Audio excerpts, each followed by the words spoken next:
ప్రభు నామానికే మహిమ కలుగునుగాక.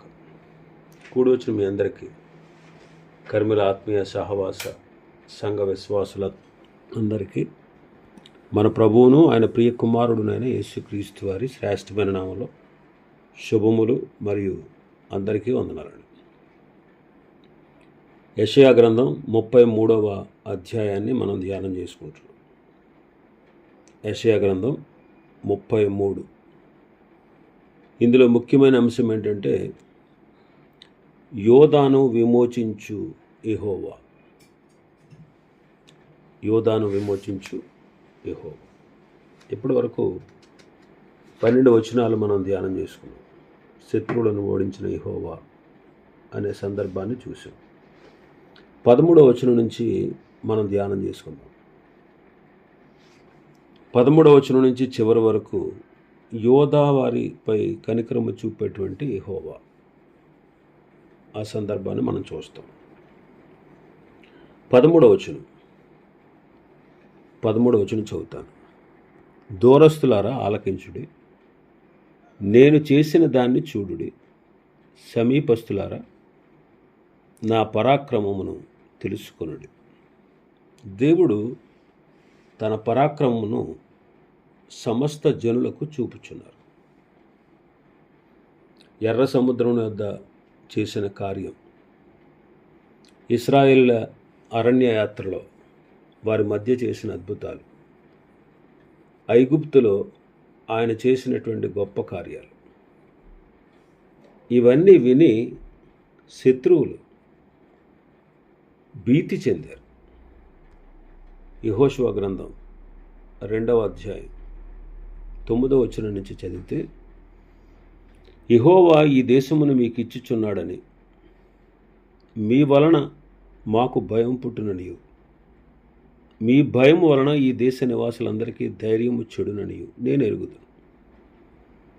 మీరు ఐగుప్తు దేశంలో నుంచి వచ్చినప్పుడు మీ ఎదుట యెహోవా ఎర్ర సముద్రపు నీరుని ఎలాగో ఆరిపోజేసెను, యొర్దాను తీరమునున్న అమోరీయుల ఇద్దరు రాజులైన సీహోనుకును ఓగుకును మీరేమి చేసిద్దిరో, అనగా మీరు వారిని ఎలాగో నిర్మూలన చేసిద్దిరో, ఆ సంగతి మేము వినినప్పుడు మా గుండెలు కరిగిపోయాను. మీ దేవుడైన యెహోవా పైన ఆకాశమందును క్రింద భూమి యందును దేవుడే. మీ ఎదుట ఎట్టి మనుష్యులకైనను ధైర్యం ఏమాత్రము ఉండదు. దేవుడు తన పరాక్రమ క్రియలు చేసినప్పుడు అనేక మంది వాటిని తెలుసుకుని విని భీతి చెందారు. దావీదు ద్వారా దేవుడు చేసినది కూడా లోక నివాసులు అందరూ తెలుసుకుంటారు అంటాడు. సమూయేలు మొదటి గ్రంథం 17వ అధ్యాయం 46వ వచనం. ఈ దినమున యెహోవా నిన్ను నా చేతికి అప్పగించును, నేను నిన్ను చంపి నీ తల తెగవేతును. ఇశ్రాయేలీయులలో దేవుడు ఉన్నాడని లోక నివాసులందరూ తెలుసుకున్నట్లు నేను ఈ దినమున ఫిలిస్తీయుల యొక్క కళేబరములను ఆకాశ పక్షులకును భూమృగములకును ఇత్తును. కాబట్టి దావీదు ద్వారా దేవుడు చేసినది లోక నివాసులందరూ తెలుసుకున్నారు. దానియేలుకు దేవుడు చేసినటువంటి కార్యాన్ని లోకులు తెలుసుకున్నారు. దానియేలు గ్రంథం 6వ అధ్యాయం 25వ వచనం నుంచి 25వ వచనం నుంచి మనం చూస్తే, అప్పుడు రాజుకు దర్యావేషు లోకమంతటా నివసించు సకల జనులకును రాష్ట్రములకును ఆయా భాషలు మాట్లాడు వారికి ఇలాగూ రాయించాను, మీకు క్షేమాభివృద్ధి కలుగునుగాక. నా సముఖమును నియమించినదేమనగా, నా రాజ్యములను సకల ప్రభుత్వముల యందుండు నివాసులు దానియేలు యొక్క దేవునికి భయపడుచు ఆయన సముఖమున వణుకుచూ నుండవలను. ఆయనే జీవము గల దేవుడు, ఆయనే యుగయుగములు ఉండువాడు. ఆయన రాజ్యము నాశనము కానేరదు, ఆయన ఆధిపత్యము తుదమట్టుకుండును. ఆయన విడిపించువాడును రక్షించువాడునై ఉండి పరమందును భూమి మీదను సూచక క్రియలను ఆశ్చర్యకార్యములను చేయువాడు. ఆయనే సింహముల నోట నుండి ఈ దానియేలును రక్షించెను అని రాయించెను. కాబట్టి దానియేలుకు దేవుడు చేసిన దాన్ని, ఆయన చేసిన కార్యాన్ని లోకులు తెలుసుకున్నారు. మరి ఈనాటి కాలంలో కల్వరిలో యేసుక్రీస్తు ప్రభు చేసినటువంటి రక్షణ కార్యాన్ని సర్వలోకానికి మనం తెలియజేయాలి. రక్షణ కార్యాన్ని, సిలువలో ఆయన చేసినటువంటి వీర శూర కార్యాన్ని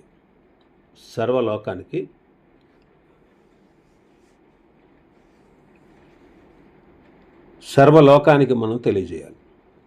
సువార్త ప్రకటన విశ్వాసి యొక్క బాధ్యత. దేవుడు విశ్వాసికి అప్పగించాడు. మీరు సర్వలోకానికి వెళ్ళి సర్వ సృష్టికి సువార్తను ప్రకటించండి అని శిష్యులకు చెబితే వాళ్ళు బూదిగంతాల వరకు వెళ్ళి ప్రకటించారు. ఈనాడు మనం బూదిగంతాల వరకు వెళ్ళలేం, కానీ మనతో ఉన్న వారికి క్రీస్తు చేసినటువంటి సిలువలో ఆయన జరిగించినటువంటి రక్షణ కార్యాన్ని మనం తెలియజేయాలి. 14వ వచనంలోకి వస్తే మన భాగంలో 14వ వచనం, సియోనులోనున్న పాపులు దిగులు పడుచున్నారు, వణకు భక్తిహీనులను పట్టెను. మనలో ఎవడు నిత్యమైన అగ్నితో నివసింపగలడు? మనలో ఎవడు నిత్యము దహించు అగ్నితో నివసింపగలడు? మనలో ఎవడు నిత్యము కాల్చుచున్న వాటితో నివసించును? సియోనులో పాపులందరూ వణుకుచు, భక్తిహీనులు దిగులు పడుచున్నారు. పాపులు దిగులు పడుతున్నారు, భక్తిహీనులు వణుకుతున్నారు. కారణం, ఎంత నీతి న్యాయాలు మనం ఎక్కడ పాటించగలం? ఎంత నీతిగా మనం ఎక్కడ ఉండగలం? అది వాళ్ళ భయం అన్నమాట. వాళ్ళు నీతి లేనటువంటి వారు.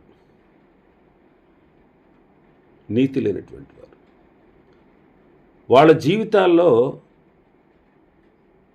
దిగులు పడుతున్నారు, వణుకుతూ ఉన్నారు. కారణం ఏంటంటే వాళ్ళెవరు? పాపులు, భక్తిహీనులు. ఏంటి వాళ్ళ భయము, దిగులు, వణుకు అంటే ఎంతటి నీతి న్యాయాలు మనం ఎలాగ పాటించగలం అని. మరి దేవుడు కూడా రాబోయే దినాల్లో మనం చూస్తాం. మత్తయి సువార్త 22వ అధ్యాయంలో ఒక ఉపమానాన్ని చూస్తాం. ఒక వ్యక్తి పెండ్లి వస్త్రము లేకుండానే లోపలికి వచ్చినట్టు మనం చూస్తాం. అతన్ని వెలుపల పడేయమన్నాడు ప్రభు.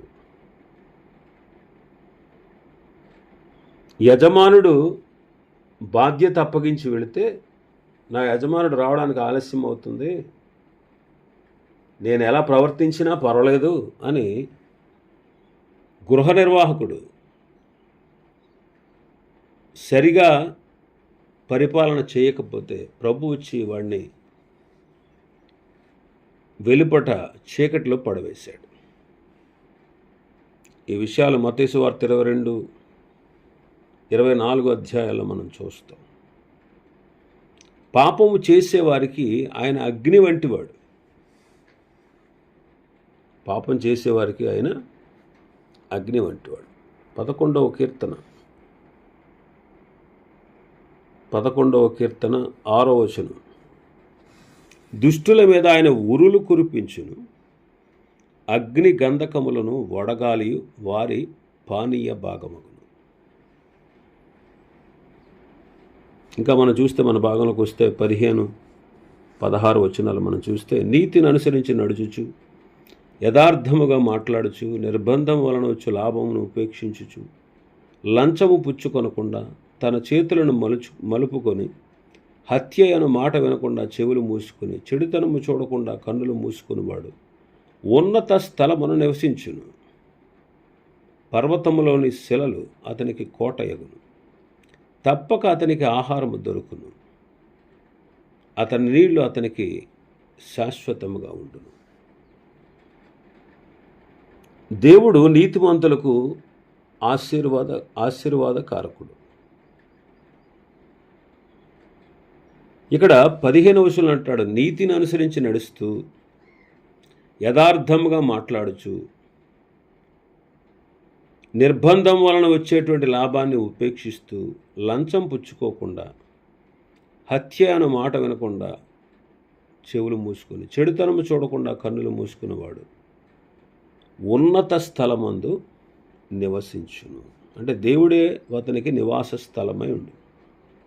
మోషే గారు అంటాడు కదా 91 కీర్తనలో, ప్రభువా తరతరముల నుండి మా నివాస స్థలము నీవే అంటాడు. హబక్కూకు అంటాడు, హబక్కూకు గ్రంథం 3వ అధ్యాయం 19వ వచనం చదివితే, ప్రభువుకు యెహోవాయే నాకు బలము, ఆయన నా కాళ్లను లేడి కాళ్ళ వలె చేయును, ఉన్నత స్థలముల మీద ఆయన నన్ను నడువ చేయును అంటాడు. కాబట్టి ఎవరైతే నీతిని అనుసరిస్తారో,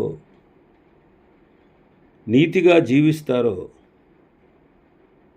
దేవుడే అతని నివాస స్థలం, దేవుడే అతనికి కోట, భద్రతనిచ్చేవాడు. అందుకే పర్వతంలోని శిలలు అతనికి కోట యగును అంటాడు. దేవుడే అతనికి కోట. యేసుక్రీస్తు ప్రభువారు అంటారు యోహాను సువార్త 10వ అధ్యాయంలో, ఎవడునూ నా చేతి నుండి మిమ్మల్ని అపహరింపలేడు. నన్ను పంపిన తండ్రి నాకంటే గొప్పవాడు, ఆయన చేతిలో నుంచి కూడా ఎవడు మిమ్మల్ని అపహరింపలేడు అంటాడు. మూడవదిగా 17వ వచనంలో, 16వ వచనంలో ఆఖరి లైన్ చదివితే, అతని నీళ్లు అతనికి శాశ్వతముగా ఉండును, ఆహారం అతనికి దొరుకును అంటాడు. కాబట్టి దేవుడు శాశ్వతంగా అన్నపానములు అతనికి అనుగ్రహిస్తాడు. ఇంకా మనం చూస్తే 17వ వచనం నుంచి 24వ వచనం వరకు యోదాలో నమ్మిన వారికి అద్భుతమైన వాగ్దానాలు దేవుడిచ్చాడు. యోదాలో నమ్మిన వారికి దేవుడిచ్చిన వాగ్దానాలు. యేసుక్రీస్తు ప్రభువారు యెరూషలేమును కేంద్రముగా చేసి పరిపాలించే రోజు యోదా దేశంలో ప్రజలలో గొప్ప దీవెన ఉంటుంది. 17వ వచనం చదివితే, అలంకరింపబడిన రాజును మనం చూస్తాం. అలంకరింపబడిన రాజును నీవు కనులారా చూచెదవు. బహు దూరమునకు వ్యాపించుచున్న దేశము నీకు కనబడును అంటారు. అలంకరింపబడిన రాజు సింహాసనాసీనుడైనటువంటి యేసుక్రీస్తే. యేసుక్రీస్తు ప్రభువారు మొదటిసారి భూలోకానికి వచ్చినప్పుడు ప్రజల చేత చూడనొల్లని వాడుగా ఉన్నారు. కానీ రెండవసారి రాజుగా సౌందర్యము గలవాడుగా వస్తాడు. కీర్తనకారుడు 45:2 అంటాడు, ఈ రాజు సౌందర్యము కలవాడు అంటాడు. 45వ కీర్తన 2వ వచనం, నరుల కంటే నీవు అతి సుందరుడివై ఉన్నావు, నీ పెదవుల మీద దయారసం పోయబడి ఉన్నది, కావున దేవుడు నిన్ను నిత్యము ఆశీర్వదించును. నరుల కంటే నీవు అతి సుందరుడవు. కాబట్టి రెండవసారి ఆయన రాజుగా బహు సౌందర్యం గలవాడుగా వస్తాడు. బహు సౌందర్యం గలవాడుగా వస్తాడు.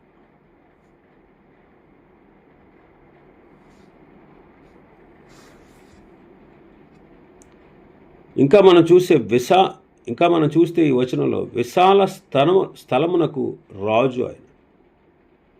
సముద్రము నుండి సముద్రం వరకు, యూఫ్రటీసు నది మొదలుకొని భూదిగంతముల వరకు ఆయన రాజ్యము చేస్తాడు. ఇంకా మన భాగంలోకి వస్తే 18-19 వచనాలు. 18-19 వచనాలు, నీ హృదయము భయంకరమైన వాటిని బట్టి ధ్యానించును. జనసంఖ్య వ్రాయువాడు ఎక్కడ ఉన్నాడు? తూచువాడు ఎక్కడ ఉన్నాడు? బురుజులు లెక్కించువాడు ఎక్కడ ఉన్నాడు? నాగరికము లేని ఆ జనమును, గ్రహింపలేని గంభీర భాషయు, నీకు తెలియని అన్య భాషయు పలుకు ఆ జనమును నీవికను చూడవు. ఆ జనమును నీవిక చూడవు. ఏ జనము? నాగరికము లేనటువంటి, గ్రహింపలేని గంభీర భాష, నీకు తెలియని అన్య భాష పలుకు జనులు, వారిని ఇక చూడవు అంటాడు. అంటే శత్రు సంహారాన్ని దేవుడు చేయబోతున్నాడు. శత్రువు ముట్టడి వేసినటువంటి దినం బహుభయంకరమే, కానీ శత్రువు ఇక లేడు. అందుకే చూడండి, అష్షూరు రాజు హిజ్కియా కాలంలో యెరూషలేమును ముట్టడి వేశాడు. అయితే ప్రభు ఏం చెప్పాడు?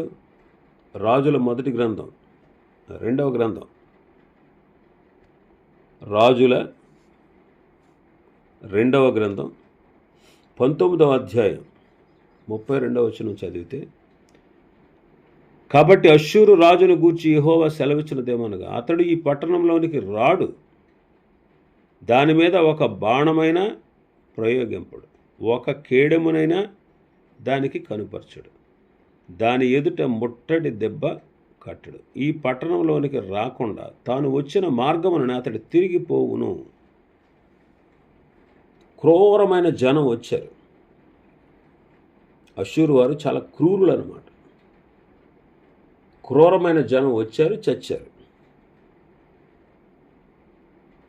కాబట్టి ఆ జనమును నీవిక చూడవు అంటున్నాడు. ఆ జనమును నీవిక చూడవు. ఇంకా మనం చూస్తే 20వ వచనం, ఉత్సవ కాలములలో మనము కూడుకొనుచున్న సియోను పట్టణమును చూడుము, నిమ్మళమైన కాపురముగాను తీయబడిన గుడారముగాను నీ కన్నులు యెరూషలేమును చూచును, దాని మేకులు ఎప్పుడును ఊడదీయబడవు, దాని త్రాళ్ళలో ఒక్కటి అయినను తెగదు. సియోనులో నిమ్మళముంటుంది, అంటే సమాధాన రాజ్యం. దేవుడే ఆ పట్టణము చుట్టూ ఉంటాడు. ఆయనే సమాధానానికి అధిపతి. యెషయా భక్తుడు అంటాడు కదా, ఎలాగనగా మనకు శిశువు పుట్టెను, మనకు కుమారుడు అనుగ్రహింపబడును, ఆయన భుజం మీద రాజ్యభారముండును, ఆశ్చర్యకరుడు, ఆలోచనకర్త, నిత్యుడగు తండ్రి, సమాధానకర్తయగు అధిపతి అని మనం చదువుతాం. కాబట్టి యేసుక్రీస్తు ప్రభువారు వచ్చినప్పుడు యెరూషలేములో ఎలా ఉంటుందో చెబుతున్నాడు. ఉత్సవ కాలం, నిమ్మళంగా జనులు కాపురం ఉండడం, తీయబడని గుడారముగా అంటున్నాడు. తీయబడని గుడారం. చూడండి, భూమి మీద మన నివాసమైన ఈ శరీరం అనే గుడారము శిథిలమైపోద్ది, కానీ నిత్యమైన నివాసం పరలోకమందు మనకుంది. కాబట్టి దేవుడు శిథిలమైపోతున్నటువంటి మన శరీరం అనే గుడారాన్ని తీసివేసి శాశ్వతమైన మహిమ గల గుడారాన్ని ఇస్తాడు. పునాదులు కలిగినటువంటి ఆ పట్టణంలో మనం ఉండబోతాం.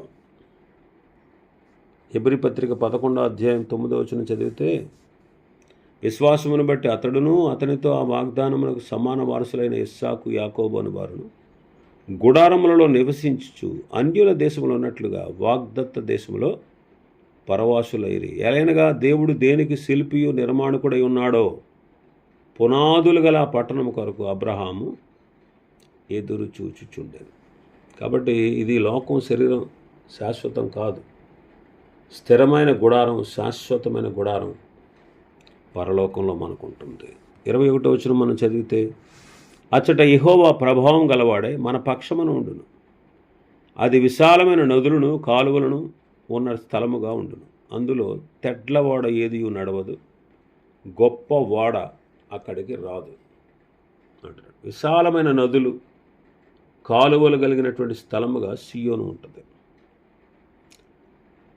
సమృద్ధి జలముల స్థలం అన్నమాట.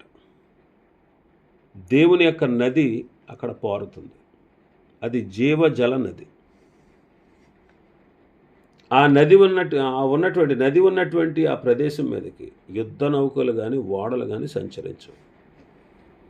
అంతా సమాధానమే, అంతా సమాధానమే.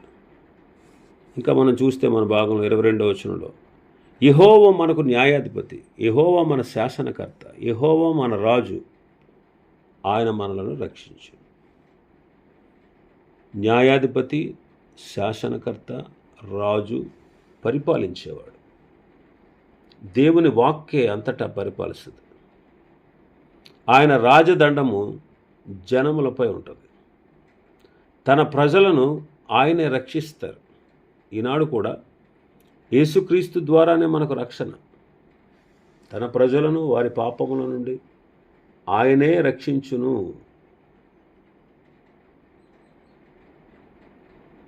అయితే రెండవ రాకడలో సర్వలోకానికి ఆయన రాజు. అంతేకాదు, రాజులకు రాజు, నీతి కలిగినటువంటి న్యాయాధిపతి. ఆయనే శాసనకర్త. ఆ రీతిగా ప్రభువును మనం రాబో దినాల్లో రెండవ రాకడలో మనం చూడబోతా ఉన్నాం. ఇంకా 23వ వచనం మనం చదివితే, నీ వాడత్రాళ్ళు వదిలిపోయిను, వాడవారు తమ కొయ్య అడుగును దిట్టపరచరు, చాపను విప్పి పట్టరు, కాగా విస్తారమైన దోపుడు సొమ్ము విభాగింపబడును, కుంటివారే దోపుడు సొమ్ము పంచుకుందరు. యెహోషాపాతు కాలంలో జరిగినట్టుగా జరుగుద్ది. యెహోషాపాతు కాలంలో చూడండి, షోమ్రోన్లో కుష్ఠరోగులు సొమ్ము పంచుకున్నట్లుగా మనం చూస్తాం. రాజుల మొదటి గ్రంథం 2వ గ్రంథం 7వ అధ్యాయం 8వ వచనంలో విస్తారమైన దోపుడు సొమ్ము పంచుకుందురు అంటున్నాడు. యెహోషాపాతు కాలంలో శత్రువులు 3 యుద్ధమునికి వస్తే ప్రభు వారిని ఓడించారు, జయించారు. వాళ్ళు ఆ దోపుడు సొమ్ము కలెక్ట్ చేయడానికి 4 దినాలు పట్టిందంటాడు. దినవృత్తాంతాల 2వ గ్రంథం 20వ అధ్యాయంలో. అయితే ఈనాడు మనకు కూడా దేవుడు గొప్ప సొమ్ము అప్పగించాడు. అదే ఆయన వాక్యం. దీనిని మనం పంచాలి. సత్యవాక్యాన్ని ఇతరులకు తెలియజేయాలి. ఇది గొప్ప సొమ్ము, తరగని ఆస్తి అన్నమాట. దేవుని యొక్క వాక్యం, పరిశుద్ధ గ్రంథం, బైబిల్ 66 పుస్తకాలు కలిగినటువంటి గ్రంథం. తరగని ఆస్తి. ఎప్పటికీ మనకు బోర్ కొట్టుందన్నమాట. ఎన్నిసార్లు చదివినా ఇంకా అనేకమైనటువంటి ఆత్మ సంబంధమైన విషయాలు మనకు తెలియపరిచేది. ఇలాంటి గొప్ప ఆస్తిని కలిగి ఉన్న మనమే అనుభవించకుండా, మనమే స్వార్థంగా ఆలోచించకుండా, దేవుడు మనకు అప్పగించినటువంటి ఈ సువార్తను, ఈ వాక్యాన్ని, ఈ సత్యాల్ని మనం అందరికీ తెలియజేయాలి. 24వ వచనంలో చూస్తే, నాకు దేహంలో బాగులేదని అందులో నివసించువాడు ఎవ్వడునూ అనడు, దానిలో నివసించు జనుల దోషము పరిహరించబడు. నాకు దేహంలో బాగోలేదనే వాళ్ళు ఉండరంట. అంటే వారికి స్వస్థత కలుగుతుంది ఆయన యొక్క 1000 ఏండ్ల పరిపాలనలో. జనుల యొక్క దోషము పరిహరించబడుతుంది. అంటే సంపూర్ణ పాపక్షమాపణ ప్రజలకు దొరుకుతుంది. కాబట్టి పాపమును క్షమించుటలో మన దేవుడు వంటి వారు ఎవ్వరూ లేరు. అందుకే మేకా గారు అంటాడు 7వ అధ్యాయంలో 18-19 వచనాలు చూస్తే, తన స్వాస్థ్యములో శేషించిన వారి దోషమును పరిహరించి వారు చేసిన అతిక్రమముల విషయమై వారిని క్షమించు దేవుడైన నీతో సముడైన దేవుడు ఉన్నాడా? ఆయన కనికరము చూపుటి యందు సంతోషించువాడు గనుక నిరంతరము కోపముంచుడు. ఆయన మరల మన యందు జాలిపడును, మన దోషములను అణిచివేయును. వారి పాపములన్నిటినీ సముద్రపు అగాధములలో నీవు పడవేతు. ఈనాడు మనకు కూడా యేసుక్రీస్తు ప్రభువు ద్వారా పాపక్షమాపణ, యేసుక్రీస్తు వారి ద్వారా మనకు పాపక్షమాపణ. ఇవి ఈ అధ్యాయంలో ఉన్నటువంటి విషయాలు. ప్రభు చిత్తమైతే మరొక అధ్యాయాన్ని రేపు దినం ప్రారంభించుకుందాం. దేవుడి వర్తమాన వాక్యాన్ని మన వినికిడిలో ఆశీర్వదించునుగాక. ఆమేన్.